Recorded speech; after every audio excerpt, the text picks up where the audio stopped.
নমস্কাৰ সকলোলৈ মই শুভকামনা জনাইছো বিশেষকৈ শুভকামনা জনাইছো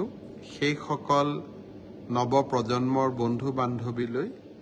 যিসকলে অহা 15 তাৰিখে তৃতীয় শ্ৰেণীৰ পৰীক্ষাৰ বাবে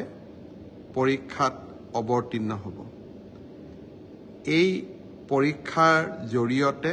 আমি প্ৰায় ৭,৫০০তকৈও অধিক পদবী অসম চৰকাৰত থকা তৃতীয় শ্ৰেণীৰ চাকৰিৰ পদ পূৰণৰ বাবে আমি চেষ্টা চলাম অসমত ইমান ডাঙৰ পৰীক্ষা আগত কেতিয়াও হোৱা নাছিল 11 লাখ ছাত্ৰ ছাত্ৰীয়ে 15 ছেপ্টেম্বৰত পৰীক্ষাত অৱতীৰ্ণ হ'ব মই অলপ আগতে লিষ্টখন চাইছিলো 11,23,000 পৰীক্ষাৰ্থী হ'ব সেন্টাৰ হ'ব 2,305টা যদি আমি মেট্ৰিক পৰীক্ষাক চাও মেট্ৰিক পৰীক্ষাই হ'ল অসমৰ সকলোতকৈ ডাঙৰ পৰীক্ষা আৰু বেছি ছাত্ৰ ছাত্ৰীয়ে পৰীক্ষা দিয়ে এই পৰীক্ষাটো মেট্ৰিকতকৈ 3 গুণ হ'ব আৰু 2305টা কেন্দ্ৰত পৰীক্ষা পতা আৰক্ষী মোতায়েন কৰা সেন্টাৰ ইনচাৰ্জ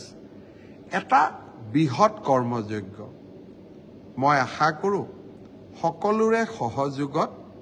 এই পৰীক্ষা সুকলমে অনুষ্ঠিত হ'ব কোৱাৰ প্ৰয়োজন নাই কিন্তু তথাপিতো আকৌ এবাৰ কৈছো যে আৰক্ষীৰ পৰা সিভিল প্ৰশাসন সকলো সচেষ্ট হৈ থাকিব কোনো পৰীক্ষাৰ্থীয়ে যাতে কোনো কাৰণতে অসৎ উপায় অৱলম্বন কৰিব নোৱাৰে মই আকৌ কৈছো মেৰিটত মই চাকৰি পাইছো কব খুব সহজ কিন্তু মেধাৰ ভিত্তিত পৰীক্ষা পতা কিমান কঠিন কাম তাক